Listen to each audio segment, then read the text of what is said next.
کیوں اپنے آپ کو بدگمان کر رہے ہو بھائی؟ جو لوگ اللہ والوں کو جانتے ہیں، جنہوں نے اولیاء اللہ سے محبت کی ہے، انہوں نے شاید حضرت بشر حافی رحمۃ اللہ علیہ کا نام سنا ہوگا۔ بغداد کے ایک بہت بڑے ولی گزرے حضرت بشر حافی رحمۃ اللہ علیہ۔ پرانے دور میں آپ بشر حافی کی عظمت کو اس حساب سے سمجھ لیجئے، پرانے دور میں کاریں، موٹر سائیکل، اسکوٹر نہیں ہوتے تھے، ان سڑکوں پر اونٹ، بیل، گھوڑے، گاڑیاں چلتی تھیں۔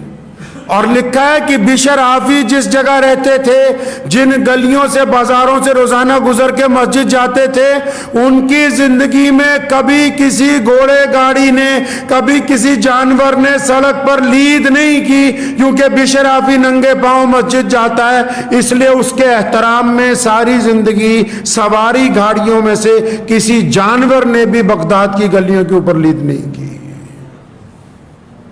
اتنے بڑے اللہ کے ولی تھے۔ سارا بغداد کہتا تھا جی آپ اللہ کے ولی، لیکن ایک کاروباری تھا، بیوپاری تھا۔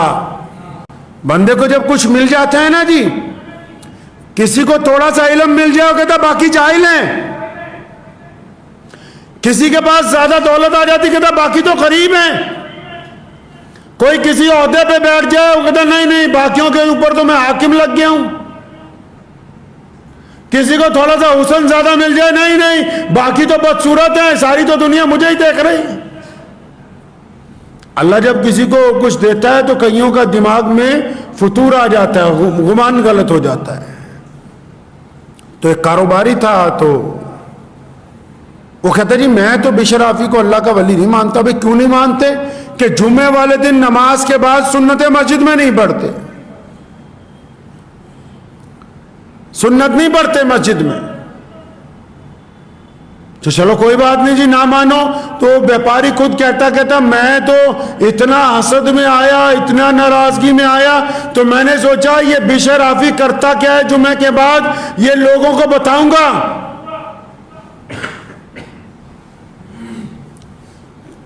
تو چنانچہ ایک دن جمعے کے بعد وہ بشر حافی سے بھی پہلی نماز سے باہر پہنچ گیا، تو دیکھا بشر حافی، لوگ سنتیں پڑھنے لگے، حضرت بشر حافی رحمۃ اللہ علیہ مسجد سے باہر نکلے تو فوراً چلتے ہوئے نان بائی کی دکان پر پہنچے جہاں اچھی روٹیاں ملتی ہیں۔ تو وہ کہنے لگا کاروباری کہ میں نے دل میں کہا ہو تو یہ اللہ والے کو بھوک ستاتی ہے، اسی لیے نماز پڑھتے ہی پہلے کھانے کا پربند کرنے جاتا ہے۔ تو کہتا ہے نان والے کی دکان سے نان لیا اور گوشت لیا، ایک ڈبے میں ڈلوایا برتن میں، تو کہنے لگا میرے دل میں نعوذ باللہ بدگمانی اور بڑی۔ میں نے کہا دیکھو ہے یہ اللہ والا، سفید داڑھی ہے، کیسے مزے کے کھانے لے رہا ہے، سنتیں نہیں پڑھی اس نے۔ تو کہنے لگا میں چھپ کے دیکھ رہا تھا، تو بشر حافی نے سارا سامان ایک پوٹلی میں باندھا اور وہ چل پڑا بغداد کی سڑک پہ ایک طرف کو، تو میں بھی فاصلے سے پیچھے پیچھے شہر سے باہر نکل گیا، جنگل میں داخل ہو گیا۔ تو کہنے لگا میرے دل میں آیا اچھا تو وہاں راستے میں مزے لے لے کے کھائے گا، کسی بڑھیا جگہ پہ، کسی بہترین درخت کی چھاؤں میں بیٹھ کے۔ تو کہنے لگا میں پیچھے پیچھے اس کے اور چلتا رہا، تو کیا دیکھتا ہوں کہ ایک بہت ٹوٹا سا مکان ہے، باہر سے کنڈی لگی ہوئی ہے۔ تو بشر حافی رحمۃ اللہ علیہ نے اس کی کنڈی کھولی، اندر داخل ہوئے، تو کہنے لگا میں جھانکنے لگا تو دیکھتا ہوں کہ سامنے چارپائی پہ ایک بہت بوڑھا آدمی جس کو فالج ہوا ہے، جس کا ہاتھ اور پاؤں نہیں چلتا، جس کے منہ میں سے رال ٹپک رہی ہے۔ تو بشر حافی نے کھانا رکھا، اپنی دستار اتاری، پانی میں بھگو کے نچوڑی، اس سے اس کا منہ صاف کیا، ہاتھ صاف کیے، اور اس کو تکیہ لگا کے بٹھایا، کھانا کھولا، لقمہ بالکل اچھی طرح ہاتھ سے نرم کر کے اور اس کے منہ میں ڈالا، اور پھر بشر حافی نے کہا کہ میرے بھائی، میرے عزیز، مجھے آج معاف کر دینا، جمعہ تھا اس لیے تمہارا کھانا 1 گھنٹہ لیٹ ہو گیا، مجھے پتا ہے تجھے اور کوئی کھلانے والا نہیں ہے، تو ناراض نہ ہو مجھ سے، جمعے والے دن مجھے مجبوری ہوتی ہے، میں جمعے کی جماعت چھوڑ نہیں سکتا۔ تو یہ کہتا ہے کہ میں رونے لگا کہ یہ تو معاملہ ہی کچھ اور ہے. تو بڑے میاں کے آج جس کو فالج ہوا وہ کہنے لگے بشر تو پچھلے 20 سال سے روزانہ صبح دوپہر شام مجھے کھانا کھلاتا ہے, کب تک تو ایسا کرتا رہے گا؟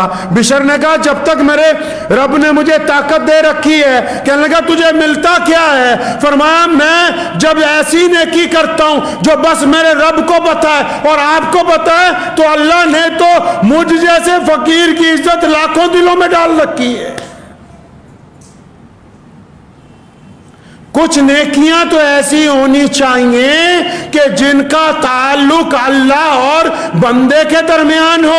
یہ کون سی نیکی ہے کہ ہم کسی کا کام کرنا چاہتے ہیں, پھر یہ چاہتے ہیں کہ دنیا کو پتہ لگ جائے, پھر یہ چاہتے ہیں کہ وہ فیس بک پہ جائے, پھر ہر ایک 10 منٹ بعد کھول کے دیکھتے ہیں کتنے لائک ملے, پھر تھوڑی دیر بعد دیکھتے ہیں کسی نے کچھ تعریف کے کلمے لکھے کہیں نہیں لکھے. یہ ساری کی ساری ٹینشنیں بس اس بات نہیں پال رکھی ہیں کہ ہم جو نہیں ہیں وہ بننا چاہتے ہیں اور جو ہیں اس کو ہم قبول نہیں کرتے.